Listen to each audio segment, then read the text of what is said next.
اب جو ہمارے ہاں موجودہ نئی نسل ہے اس کے ہاں کچھ دین کے حوالے سے مسکنسیپشنز ہیں کہ وہ سمجھتے ہیں کہ شاید جو ہمارا دینی طبقہ ہے وہ مزاجاً بہت سخت ہے. اس سختی کو دیکھتے ہوئے وہ پھر اس طبقے سے استفادہ حاصل کرنے کے بجائے استفادہ نہیں کرتے بلکہ ان سے دور بھاگتے ہیں اور پھر وہ ایسے ٹریک کا انتخاب کر لیتے ہیں جو ان کے لیے ٹھیک نہیں ہوتا کیونکہ ان کو دراصل صحیح ڈائریکشن کی تو ضرورت ہوتی ہے. موجودہ دور میں جو اتنا تیز رفتار دور ہے، اسلام انسان کا ہاتھ کیسے تھامتا ہے اور بالخصوص نوجوان نسل کو اسلام کی جانب راغب کرنے کا کیا طریقہ کار بتاتا ہے؟ دیکھیے، بات یہ ہے کہ آپ کے سوال کا پہلا حصہ یہ کہ ہماری نوجوان نسل جی مذہب سے، اسلام سے، دین سے دور ہیں. اس کی سب سے بڑی وجہ یہ ہے کہ ہم جس انداز سے مذہب کی تعبیر اور توجیہ اور وضاحت کر رہے ہیں شاید وہ عقلیت پر مبنی نہیں ہے، وہ دلائل پر مبنی ٹھیک نہیں ہے. ہے، جس کی وجہ یہ ہے کہ معاشرہ ایک اور رخ پر جا رہا ہے اور ہماری جو تبلیغ کا اسلوب اور انداز ہے وہ دوسری رخ پر جا رہا ٹھیک ہے. ہو گیا. اب دوسری طرف ہم آتے ہیں کہ اسلام، ہمارا موضوع ہے اسلام اور عصر حاضر. ٹھیک. اس کا مطلب یہ ہے کہ اسلام 14 صدیوں پہلے جس طرح انسان کی رہنمائی کر رہا تھا اور 14 صدیوں سے کرتا آیا ہے اور جی آج بھی وہ کر سکتا ہے، اور قیامت تک اسلام انسانیت کی رہنمائی کے لیے اسی طرح مفید اور مؤثر ہوگا جس طرح پہلے تھا. ٹھیک ہے. اب اس کا تعین کرنا ہوگا کہ ہمیں کس انداز سے اسلام کو ہر دور کے لیے قابل قبول بنانا جی ہے. بالکل. اس کے لیے علماء کرام نے مختلف باتیں لکھی ہیں، اس میں سے ایک بات میں کر دیتا ہوں.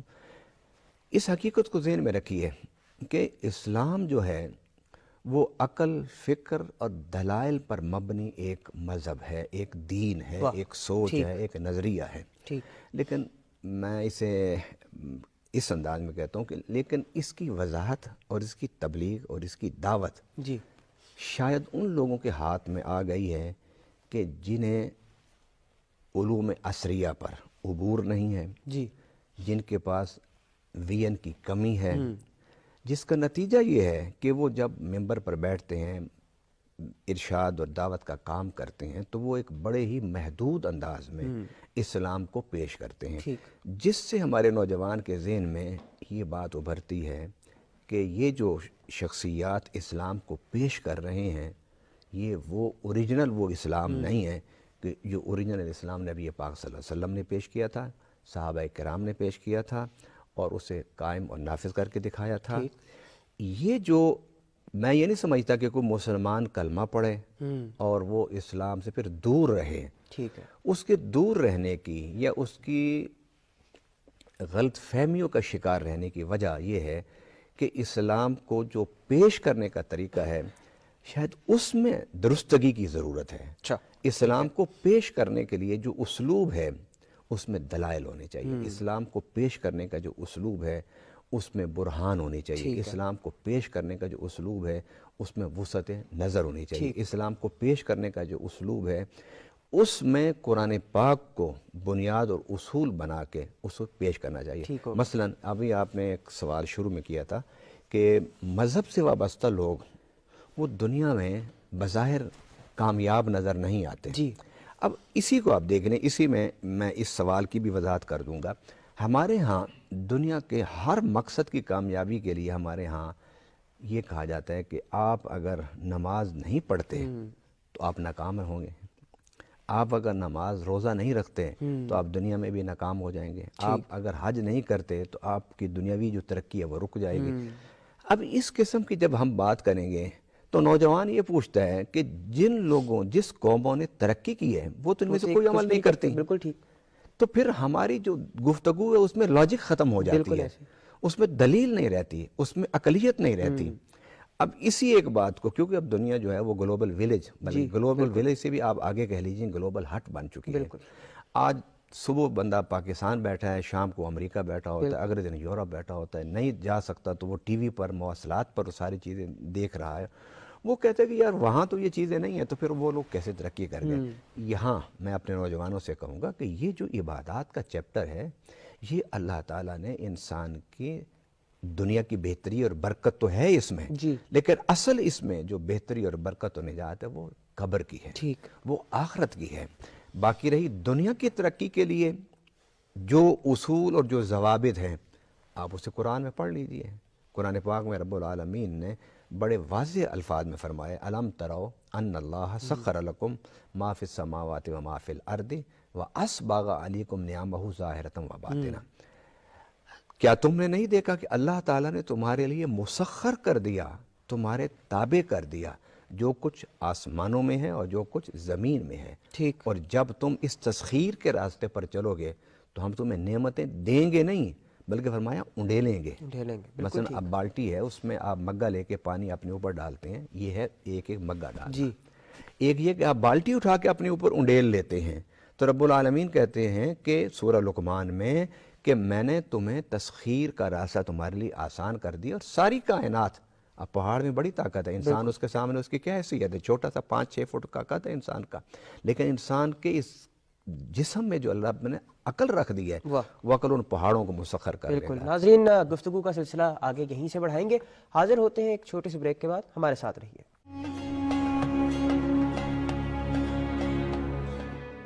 ایک دفعہ پھر پروگرام میں خوش آمدید ناظرین۔ کتاب کو انسان کا بہترین دوست کہا جاتا ہے کیونکہ کتاب ہی ہے جس نے ہمارا ہاتھ تھاما اور ہمیں آدمیت سے انسانیت تک کا سفر طے کروایا۔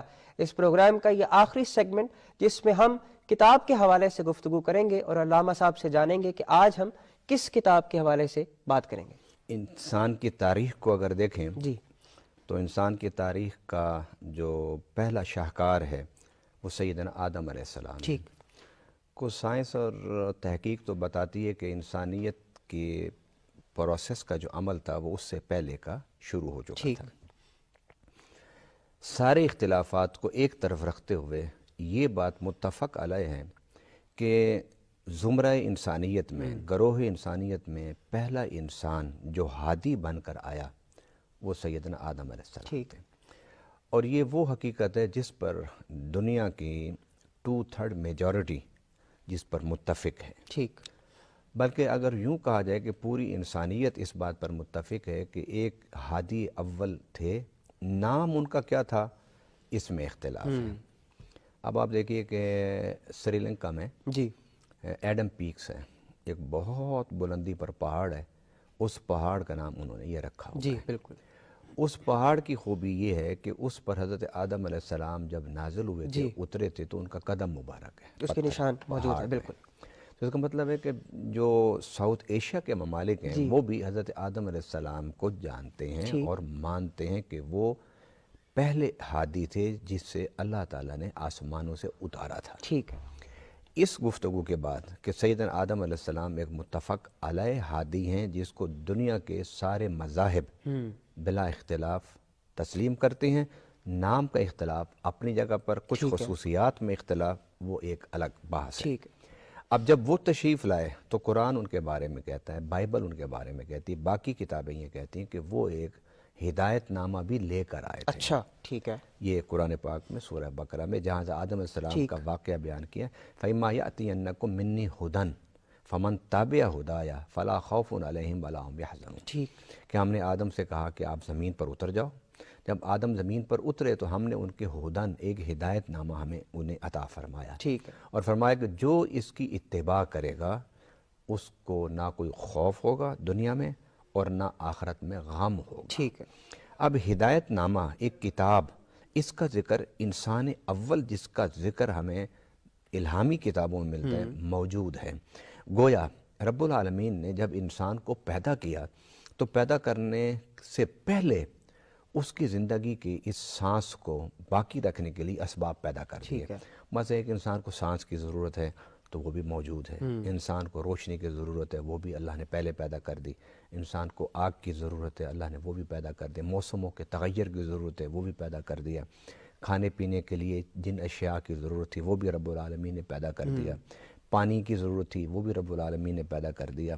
یعنی انسان کی تخلیق سے پہلے رب العالمین نے اس کی ساری ضرورتوں کو پورا کرنے کے لیے جن اشیاء کی، اسباب کی ضرورت تھی، عوامل و عناصر کی ضرورت تھی، رب العالمین نے وہ پیدا۔ بالکل ٹھیک، تو جب رب العالمین انسان کے جسمانی پرورش کے لیے سب کچھ اس نے پیدا کیا ہے، تو حقیقتاً اسی خدا نے جب آدم علیہ السلام کا ذکر قرآن میں کیا ہے تو فرمایا فَإِذَا سَوَّيْتُهُ وَنَفَخْتُ فِيهِ مِن رُوحِي فَقَعُوا لَهُ سَاجِدِينَ، کہ ہم نے آدم کو تخلیق کیا، تخلیق کے بعد اس کے سوارا، اور سوارنے کے بعد ہم نے اس میں اپنا روح پھونکا۔ ٹھیک ہے، تو جس رب العالمین نے انسان کی مٹی سے آدم کے جسم کو بنایا، اس مٹی کے جسم میں اس نے روح بھی رکھی، اور پھر اس کے بعد فرمایا واللہ اخرجکم من بطون امہاتکم لا تعلمون شیئا وجعل لکم السمع والابصار والافئدہ۔ ٹھیک ہے، یہ چیزیں اللہ نے پیدا کی کہ دیکھ کے سن کے عقل کے ذریعے سے تم باتیں اپنے دل میں اتارو گے۔ ٹھیک ہے، اب عقل بھی ہے انسان کے اندر، دل بھی ہے انسان کے اندر، روح بھی ہے، تو یقیناً اس کے پرورش کے لیے، اس کے ارتقاء کے لیے، اس کے تربیت کے لیے، اس کی ربوبیت کے لیے رب العالمین نے جس چیز کو ضروری سمجھا وہ ہے ہدایت نامہ۔ ٹھیک ہے، انسان جب علم پڑھتا ہے تو اس کا عقل پروان چڑھتا ہے، جب کوئی بات اس کے دماغ میں راسخ ہوتی ہے تو پھر وہ دل میں اترتی ہے، بالکل ٹھیک، جب وہ دل میں اترتی ہے تو پھر وہ انسان کی اعضاء سے اس کا ظہور ہوتا ہے، اس کا ایک کریکٹر بنتا ہے۔ کریکٹر کی جو اصل مصدر، منبع اور ماخذ ہے وہ انسان کا دل ہوتا ہے۔ جب تک بات عقل میں رہتی ہے وہ انسان کے کریکٹر میں نہیں آتی۔ کریکٹر سازی جو ہے، کردار سازی، وہ کرتا ہے انسان کا دل۔ اب اللہ تعالیٰ نے اس کے لیے علم عطا فرمایا، اس کے لیے وحی عطا فرمائی، اس کے لیے کتاب عطا فرمائی جسے ہم کتاب ہدایت۔ اور یہ بھی عجیب اتفاق ہے کہ آدم علیہ السلام سے لے کر میرے آقا صلی اللہ علیہ وسلم تک جتنی بھی کتابیں آئیں وہ ساری کتابوں کا ایک ہی نام تھا، ہدی للمتقین، ہدایت نامہ، کہ وہ ہدایت۔ حضرت آدم علیہ السلام کو کہا تو فَإِمَّا يَأْتِيَنَّكُم مِّنِّي هُدًى، ہدایت نامہ۔ میرے آقا صلی اللہ علیہ وسلم کو کہا کہ الف لام میم ذالک الکتاب لا ریب فیہ ھدی للمتقین، بالکل یہ ہدایت ہے۔ مثلا ایک انسان ایک چیز بناتا ہے تو بنانے کے بعد اس کو استعمال کا طریقہ بتاتا ہے اور ساتھ ایک کتابچہ رکھ دیتا ہے کہ تم نے اس چیز کو استعمال کرنا ہے، تو اس کے بنانے والے نے اس کو استعمال کرنے کا طریقہ بتایا۔ اگر آپ اس کے مطابق اسے استعمال کریں گے تو یہ چیز زیادہ وقت چلے گی اور بہتر طریقے سے چلے گی۔ اسی طریقے سے رب العالمین نے جب انسان کو بنایا تو بنانے کے بعد اس کو بہتر طریقے سے چلانے کے لیے، بہتر انسان کی زندگی میں تین پہلو، اور اسی کو اقبال نے بیان کیا ہے کہ ایک انسان کے مٹی کا جسم ہے، ایک انسان کا روح کا جسم ہے، ایک انسان کے عقل اور دل کا جسم ہے۔ یہ تین جسم ہیں، ایک جسم کو جسم کثیف آپ کہہ لیں، ایک جسم کو آپ جسم لطیف کہہ لیں۔ تو اب یہ ہو نہیں سکتا کہ رب العالمین انسان کو بھیجتا اور ہادی نہ بھیجتا اور کتاب ہدایت نہ بھیجتا۔ چار تو بڑی کتابیں موجود ہیں ہمارے پاس، قرآن، تورات، انجیل اور زبور، اور اس کے علاوہ قرآن پاک میں رب العالمین نے فرمایا صحف ابراہیم و موسیٰ۔ اس کے علاوہ ہم نے بہت سارے انبیاء کو بڑی کتابیں تو نہیں دی لیکن ان کو صحیفے دی، اس دور کے مطابق، اس انوائرمنٹ کے مطابق، اس جغرافی کے مطابق، وہاں کے سیاسی اقتصادی حالات کے مطابق ہم نے انسانیت کو رہنمائی دینے کے لیے ہم نے مختلف صحیفے عطا فرمائے۔ لہٰذا آج کے اس وقت میں جو ہم نے موضوع شروع کیا وہ یہ ہے کہ ایک تو ہدایت اللہ تعالیٰ نے کتاب ہدایت روز اول سے انسان کو عطا فرمائی ہے، اور یہ جو انسان چلتے چلتے آج اس مقام پر پہنچا ہے کہ وہ ستاروں پر کمند ڈال رہا ہے، مریخ پر جا رہا ہے، پہاڑوں پر اس نے قابو کر لیا ہے، یہ کمپیوٹر سائنس آ گئی ہے، یہ مواصلات کا ایک نیا ذریعہ علم ایجاد ہو گئے، یہ ساری چیزیں جو ہیں یہ انسان کے دور شباب کی ہیں، دور شباب کی یہ چیزیں، لیکن پہلے دن سے انسان کو انگلی پکڑ کے چلنے کا طریقہ سے جو سکھایا ہے وہ رب کی کتاب نے۔ اور آج بھی قرآن میں جو حقیقتیں قرآن میں اللہ تعالیٰ نے بیان کر دی ہیں وہ وہی حقیقتیں ہیں جو ہر دور کو اپنے ساتھ لے کر چلیں گی، اور وہ کیسے چلیں گی وہ انشاءاللہ ہم بتاتے رہیں گے۔ لیکن اب اس کتابوں میں سب سے بڑی کتابیں جو ہیں وہ الہامی کتابیں ہیں۔ میں یہاں پر ایک حقیقت واضح کرنا چاہتا ہوں کہ جتنے بھی سائنسدان ہیں، خواہ وہ کسی بھی مذہب سے ہوں، جتنے بھی فلاسفر ہیں، خواہ وہ کسی نظریے سے وابستہ ہوں، ان کو جب آپ تحقیق سے دیکھیں گے، نظر عمیق سے دیکھیں گے تو ان کی فکر میں، ان کی کتابوں میں، ان کی سوچ میں اللہ کی کتابوں کی ہدایت آپ کو نظر آئے گی۔ اس لیے کہ کتاب، ہمارے ایک مثال مشہور ہے کہ خیر الجلیس کتابو، بہترین جو ساتھی ہے آپ کا وہ آپ کی کتاب ہے۔ بالکل ٹھیک۔ اور کتاب کی آج اس دور میں کہتے ہیں لائبریریوں کی کیا ضرورت ہے، آج تو آپ کمپیوٹر میں جو چاہیں پڑھ لیں، آپ کے فون میں سارا، فون میں سب کچھ موجود ہے۔ یہ بہت زبردست ایک انسان نے چیز تخلیق کی ہے کہ اتنے چھوٹے سے موبائل میں ساری کائنات کو اس نے سمو کے رکھ دیا ہے، لیکن اس کے باوجود آج بھی کتاب کی اہمیت سے انکار نہیں کیا جا سکتا۔ بالکل ٹھیک ہے۔ کتاب پڑھنا ایک اور چیز ہے اور موبائل میں کوئی چیز دیکھ کے پڑھنا وہ اور چیز ہے۔ کتاب جو ہے آگے جا کے شاید کوئی کتاب کی تعبیر بدل جائے، میں نہیں کچھ کہہ سکتا، لیکن آج کے اس دور تک کتاب کی اہمیت سے کوئی بھی انکار نہیں کرتا۔ اور دنیا میں اس یورپ کے کسی ملک میں گیا تو وہاں پر میں ایک لائبریری میں گیا تو انہوں نے مجھے بتایا 2 کروڑ کتاب ہے اس کے اندر۔ اچھا، اتنی بڑی بڑی لائبریریاں ہیں جن کو ایک دن میں دیکھنا، ایک ہفتے میں دیکھنا، بلکہ ایک مہینے میں دیکھنا بھی مشکل ہے۔ بالکل ٹھیک۔ کتاب جو ہے اس کی بڑی اہمیت ہے، اور انسانی زندگی کا جو نقطہ آغاز ہے علم، معرفت، تحقیق، جستجو اور کردار سازی کے لیے جس نے ایک کردار ادا کیا جی، وہ کتاب ہے۔ بالکل ٹھیک۔ تو آج کے اس موضوع میں میں اس نقطے پر توجہ فوکس کرنا چاہتا ہوں کہ آپ انسانوں کی لکھی ہوئی کتابیں ضرور پڑھیں، بالکل، ان کی تحقیقات کو ضرور دیکھیں، لیکن اس کے ساتھ ساتھ آپ اللہ کی جو وحی پر مشتمل کتابیں ہیں ان کو بھی پڑھیے۔ میں یہ نہیں کہتا دوسرے مذاہب والوں کو کہ آپ آئیے ضرور قرآن پاک کو پڑھیے، لیکن ایک محقق کے لیے ضروری ہے کہ وہ بھی قرآن کو پڑھے، وہ بالکل، لیکن وہ اپنی مذہب کی کتابیں ہی پڑھ لیں۔ اور ایک حقیقت ہے کہ قرآن پاک میں بھی ہے وقال الرسول یا رب انک اتخذوا ھذا القرآن مہجورا، کہ قیامت کے دن رسول اللہ صلی اللہ علیہ وسلم جو اللہ سے شکوہ کریں گے وہ یہ شکوہ ہوگا کہ میری امت نے قرآن چھوڑ دیا۔ اللہ، اور یہ ایک عجیب سا فنامنا ہے کہ ہر مذہب والے نے اپنے مذہب کی الہامی کتابوں کو پڑھنا اور اس پر تحقیق کرنا چھوڑ دیا ہے۔ ایک تھوڑا سا طبقہ ہوتا ہے جو اس کتاب کو پڑھتا بھی ہے، سوچتا بھی ہے، لکھتا بھی ہے، بیان بھی ہے، حالانکہ من حیث المسلم یہ کسی بھی آپ مذہب کے پیروکار ہیں، آپ کے مذہب کی کتاب آپ پر لازم کرتی ہے، ضروری قرار دیتی ہے کہ آپ اپنے مذہب کی کتابوں کو ضرور پڑھیں۔ بالکل ٹھیک۔ میں یہ کہتا ہوں کہ اللہ کی دی ہوئی جو کتاب ہے اس کو ضرور پڑھیں، کیونکہ وہ جو کتاب دینے والا ہے وہ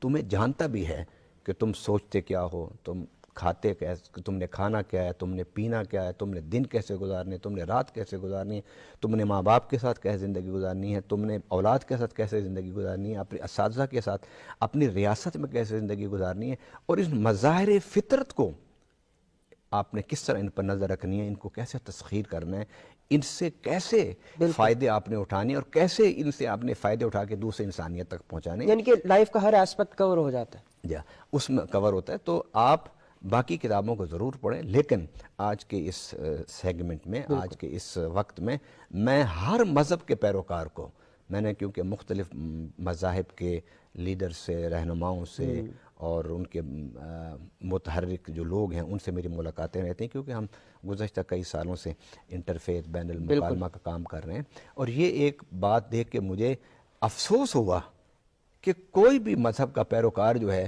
اسے اپنی کتاب کا نہیں پتہ، دوسری کتابوں کا پتہ ہے۔ جی ناظرین، جس طرح علامہ صاحب نے کہا کہ کتاب کے ساتھ ربط مضبوط ہونا بہت ضروری ہے، اور تمام کتابوں سے افضل کتاب قرآن کریم ہے، اور یقیناً ہمارے اس تمام مسائل کا حل بھی قرآن کریم ہی میں موجود ہے۔ علامہ صاحب، آپ کے وقت کا بہت شکریہ۔